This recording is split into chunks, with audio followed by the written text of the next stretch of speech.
নমস্কার, আমি Sriparna. Welcome to my video.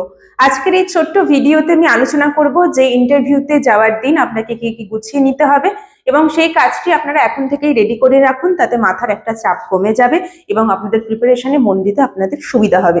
সেই দিন কি করব, কি পড়ব ইত্যাদির দিকে আর মনোযোগ দিতে হবে না, পুরোটাই 100% আপনারা পড়াশোনাতে মনোযোগ দিতে পারবেন।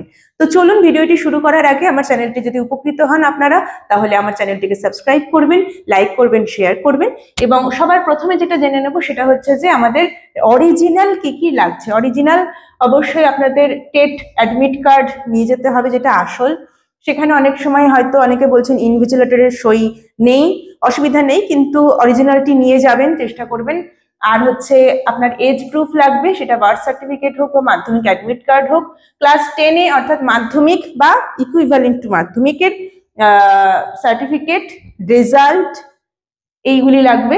10+2 মানে এইচএস এর সার্টিফিকেট, রেজাল্ট লাগবে।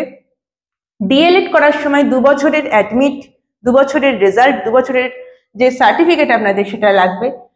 হায়ার স্টাডি যদি করতে চান, মানে করেছেন এবং দেখাতে চান সেটা, তাহলে আপনাদের মানে যেগুলি যা যা এতদিন অ্যাচিভ করেছেন সেই নথিগুলো নিয়ে যাবেন, সার্টিফিকেট এবং admit, result. Co curricular activities যদি কারোর থাকে যেখান থেকে আপনি মার্কস পেতে পারেন মনে হচ্ছে, পুরনো গেজেট অনুযায়ী যদি হয়, তাহলে সেক্ষেত্রে হচ্ছে আপনার সেই তথ্যগুলি বা সেই প্রুফগুলিকে নিয়ে যেতে হবে। পুরনো গেজেট অনুযায়ী যদি হয় বলতে আমাদের নোটিফিকেশনে যেটা লেখা আছে সেটা যে আপ টু ডেট যে আপডেটেড অ্যামেন্ডমেন্ট যেটা, সেটার অনুযায়ী হবে। এবার অ্যামেন্ডমেন্ট হয়ে রয়েছে যেটা, সেটা পুরনো গেজেট। আর এখন যে গেজেটটা নিয়ে কথা হচ্ছে সেটা হচ্ছে খসড়া, সেই জায়গার থেকেই আমি এই কথাটা বললাম। তো নেক্সট হচ্ছে ভোটার আইডি কার্ড এবং আধার কার্ড নিয়ে যেতে হবে। নিজেদের হচ্ছে কালার্ড পাসপোর্ট সাইজ ছবি, হোয়াইট ব্যাকগ্রাউন্ড দিয়ে 3 কপি নিয়ে যাবেন, সেলফ অ্যাটাস্টেড করা 2 কপি হয়তো লাগতে পারে। নেক্সট হচ্ছে এক্সেমটেড ক্যাটাগরি যদি কেউ থাকে, এক্স সার্ভিসম্যান থাকে, কারোর কাস্ট সার্টিফিকেটের ব্যাপার থাকে, পিএইচ ক্যান্ডিডেট থাকে, তাহলে তাদের নির্দিষ্ট সার্টিফিকেট নিয়ে যেতে হবে আসল।